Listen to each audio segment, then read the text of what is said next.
Today, all the details on GORUCK's biggest bag, the GR3. How big is it?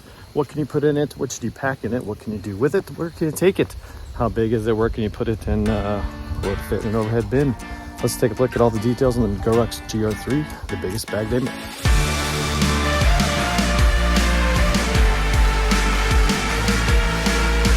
So here it is, King Kong, the Mac Daddy, the biggest of the big, the totally packable and primarily a massive transport bag, the GR3. So this is it.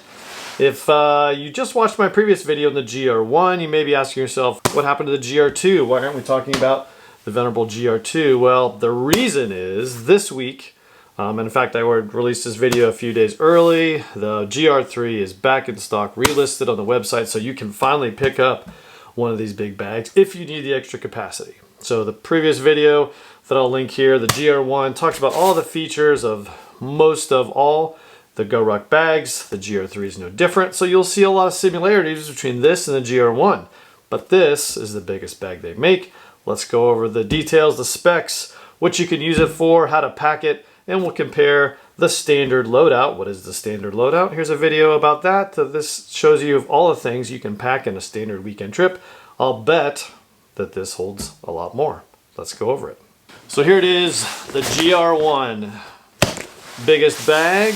What's different about this compared to a GR1? Well, everything you love about a GR1 is in this bag. 1000D Cordura, same zippers, same pulls, same layouts, general functions, but with some bigger additions that you will only need in a bigger bag as you expand the scope and size of the GR1 geometry. So really, first off the bat, you can notice a few things. One is these side handles. So the GR3 has these padded handles on both sides. Not on the bottom, but on both sides, and then a padded handle on top, just like the rest of the GR bags. You also have these compression straps, which Scars can add to some of their bags for an added fee if you get your bag customized, but this has compression straps on both sides, and the handles. Those are the biggest differences that you'll notice right off the bat for the GR3. Also on the exterior, you can see that this bag also has some attachment points for the bottom, so you can loop a tough bag. GORUCK made a tough bag that looped in there, but really any sort of sleeping bag you could put on here if you were to use this and go backpacking with it, which I wouldn't recommend, but you could do that if it was a short distance because this has the capacity for all that. So really, has the ability to strap stuff to the bottom, compression, and handles. Really, that's it for the outside of the GR3. Still has the standard slash panel. One other important note is this bag does not have a MOLLE. When they released the GR3, they allowed you to do some initial customizations. They were trying to figure out which ones were going to sell the best. This one doesn't have the MOLLE, so I kind of wanted a slick look because I was going to throw this in overhead bins. And so that's why this one doesn't have that. But the one you order today that should be relisted here will have the MOLLE, and then the rest of the features will be the same. Also has obviously a lot larger, because it's a GR3, ability to carry a laptop. So you could really, I don't know, the biggest laptop you could ever find, you could put in there. Still has the same frame sheet, and you can still access it from a Velcro opening, but it has the same ability to carry, really, like I said, the biggest laptop you could ever find.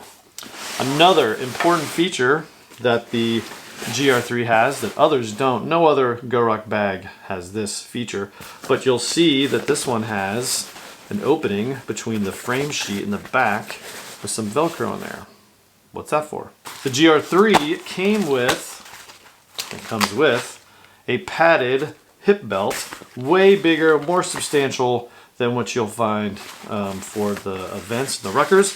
But this one slides through and gives you a padded hip belt option right in there. So, and when you open it inside, it has a very convenient location to put it in the bottom so it stays secured, so you always have it with you for whenever you need it. It just would be at the bottom and provide you some extra padding. But that is a big addition, something that if you were gonna go someplace far, maybe backpack across Europe, you take this bag, use it as the do everything bag, and also have the ability to carry it on your hips because it's long enough. My main problem with the GR1, the reason I don't put straps around the waist is because it's too short of a bag for me to let it settle on my hips.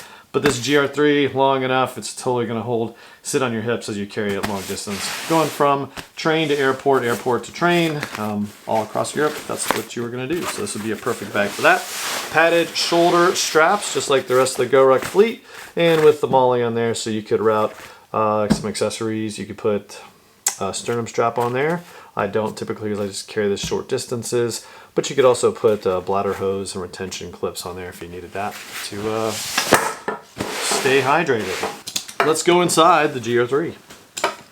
So how big is the GR3? Well, pretty big. We'll put some stuff in here in a little bit to show you the open capacity. You can see in here, this GR3, and I have to imagine the ones that are going to re-release has the same thing. It has a unconventional back compared to the GR1. It's got a couple rolls of MOLLE, but really it's all Velcro in the back, so you could put any of the Velcro or the firearm attachments in there. You could put it in that.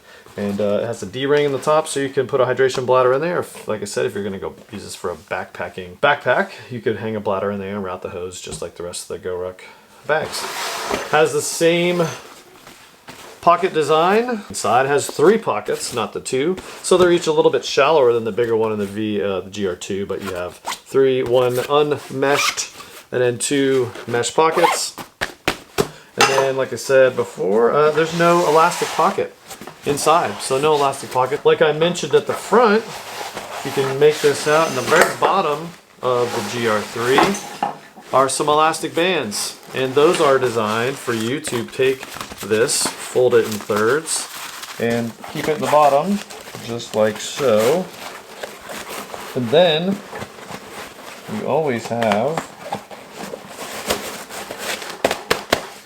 that strap right in the bottom, and then really when you don't need it, it's providing some extra cushioning for the bottom of the bag. So that's what the GR3 is all about. Haven't mentioned it yet, but here's the dimensions for how big this bag is. It is 45 liters, the largest capacity bag that you'd ever want to take with you, and it'll fit in a standard overhead, and that's really the biggest benefit of this because it's long haul.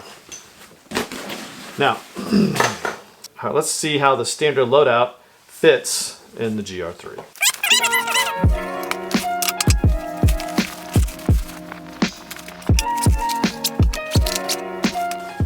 So there it is. There's the GR3 with a standard loadout. We'll close it all up. Plenty of room for everything. You can see, even with the compression straps, tightened all, no, not even tightened down.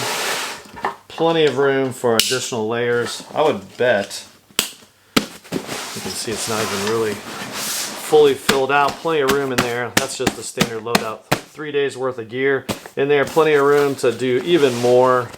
So really, you could probably, if I had to guess, I've done this for a week actually, or beyond. You can take this thing and load it out for probably double what a standard loadout would be. So probably 6 to 7 days worth of gear in here, plus camera gear, whatever you needed to. Maybe even pack a GR1 or radio ruck inside, so you have a more tactical bag for when you're there, wherever you're going, happen to be going. But in the airplane, it's gonna be perfect. This is definitely more room than you typically need. Let's see what it looks like if you put a GR2 inside this thing.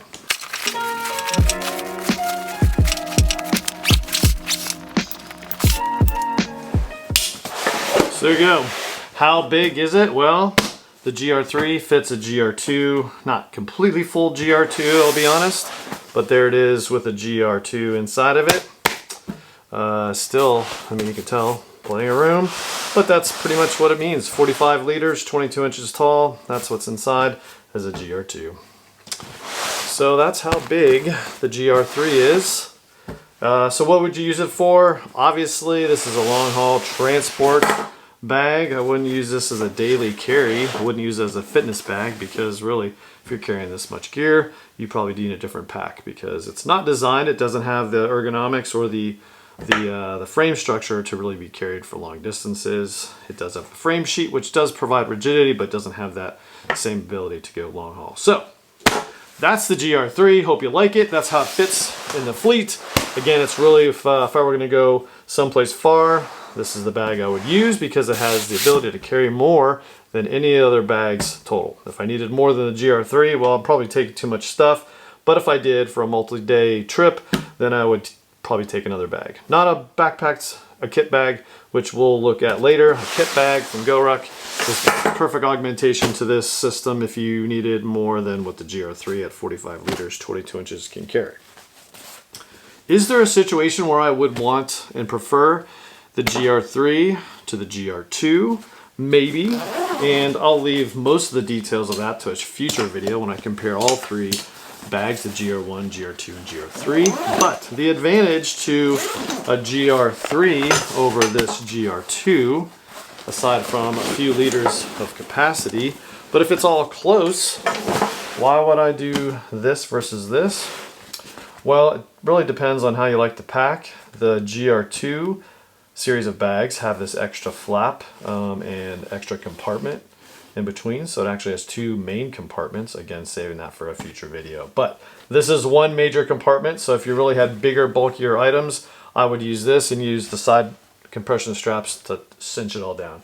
And that's what I would use the GR3 for. And really, when I go long distance, I typically take the GR3. Anywhere in that medium distance, ends up packing out in the GR2. And a lot of times it comes down to, how do you pack?